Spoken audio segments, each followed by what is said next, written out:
Assalamualaikum warahmatullahi wabarakatuh. Baik, di sini saya akan menjelaskan para materi saya. A. Menentukan nilai rata-rata atau mean pada suatu data tunggal. Nilai rata-rata atau mean adalah hasil bagi dari sejumlah data dengan banyaknya data. Secara sederhana, menentukan rata-rata mean dilakukan dengan menjumlahkan seluruh nilai data suatu kelompok sampel, kemudian dibagi dengan jumlah sampel tersebut, di mana mean menunjukkan distribusi nilai yang sama untuk kumpulan data tertentu. Perhitungan menentukan rata-rata mean banyak digunakan dalam kehidupan sehari-hari. Salah satu contoh manfaat perhitungan mean adalah untuk mengetahui nilai rata-rata siswa di satu kelas. Biasanya seorang guru menggunakan mean untuk mengetahui nilai rata-rata yang diperoleh dalam satu kelas, sehingga bisa menghasilkan gambaran kemampuan siswa di kelas tersebut. Adapun rumus dalam menentukan rata-rata mean adalah mean sama dengan jumlah data bagi banyak data. Contohnya, diketahui data 68796779888. Tentukan mean dari data tunggal di atas. Penyelesaiannya itu, jumlah data itu ditambah. Jadi, 6 tambah 8 tambah 7 tambah 9 tambah 6 tambah 7 tambah 7 tambah 9 tambah 8 tambah 8 dan bagi 10 sama dengan 75 bagi 10 yaitu 7,5. Jadi, mean dari data tunggal di atas 7,5. B. Menentukan nilai tengah atau median pada suatu data tunggal. Yang ke-1, media data tunggal. Media dapat dikatakan sebagai media data tunggal jika terdapat nilai tengah pada barisan data. Misalnya dalam barisan data 1, 2, 3, 4, 5, 6, 7. Media dari harus angka tersebut adalah 4, karena angka tersebut berada di tengah. Data tunggal adalah data satuan data tunggal terbagi menjadi 2. Data tunggal ganjil dan data tunggal genap. Data tunggal adalah data yang disajikan secara sederhana, dan data tersebut belum tersusun atau dikelompokkan ke dalam kelas-kelas internal. 2. Data tunggal ganjil. Contoh soalnya itu, Sari yang bekerja di bagian administrasi telah mendata jumlah pengunjung minimarket selama seminggu. Penyajian sederhananya sebagai berikut. Senin, Selasa, Rabu, Kamis, Jumat, Sabtu, Minggu, 55 orang. 75 orang, 89 orang, 98 orang, 110 orang, 250 orang, 180 orang. Berapakah nilai median, nilai rata-rata, pertengahan, dan data tunggal tersebut?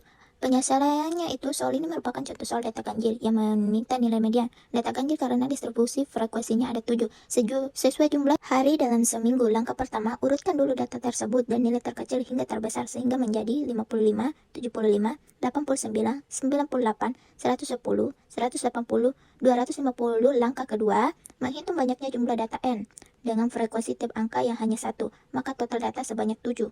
Langkah terakhir, masukkan angka-angka tersebut ke rumus media data ganjil, yakni sama dengan M sama dengan X, M tambah 1 sama dengan X dalam kurung 7 tambah 1 balas kurung sama dengan sehingga media data kunjungan minimarket tersebut ada pada data yang kedua, yakni 98 orang.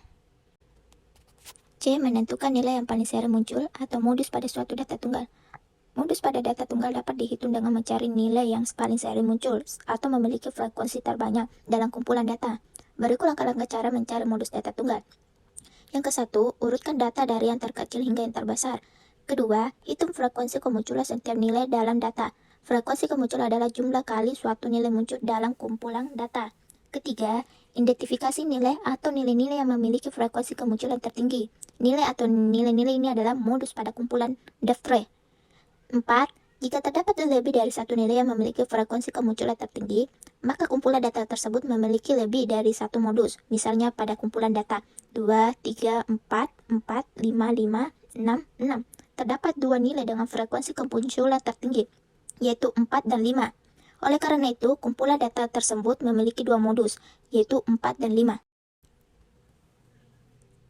D. Mengaplikasikan konsep pengolahan data dalam memecahkan waktu permasalahan. 1. Tujuan pengolahan data. A. Mengubah data menta menjadi informasi. Tujuan utama dari pengolahan data adalah untuk mengubah data menta menjadi informasi yang berguna bagi pengguna. B. Mempermudah pengambilan keputusan. Data menta yang telah diolah menjadi informasi berguna dapat membantu mempermudah pengambilan keputusan bagi pengguna. C. Menjaga data yang akurat dan valid. Melalui proses pengolahan data, seluruh data menta yang sudah dikumpulkan akan diolah dan disaring untuk memastikan bahwa data yang disediakan adalah akurat dan valid. Ini merupakan hal yang sangat penting ketika hendak membuat keputusan bisnis yang diambil berdasarkan data. D. Mengurangi biaya dan waktu pengolahan data. Menggunakan teknik dan metode yang efisien dapat membantu pengurangan biaya dan waktu yang dibutuhkan untuk mengumpulkan dan menganalisis data. Ini dapat membantu membuat proses bisnis menjadi lebih efisien dan efektif. Membuat data lebih mudah dikelola dan diolah kembali. Data yang telah diolah menjadi informasi berguna dapat membuat data-data tersebut menjadi lebih mudah dikelola dan diolah kembali untuk keperluan selanjutnya. Ini dapat membantu memastikan bahwa data dapat digunakan dengan baik untuk waktu yang lama. Sekian dan terima kasih. Wassalamualaikum warahmatullahi wabarakatuh.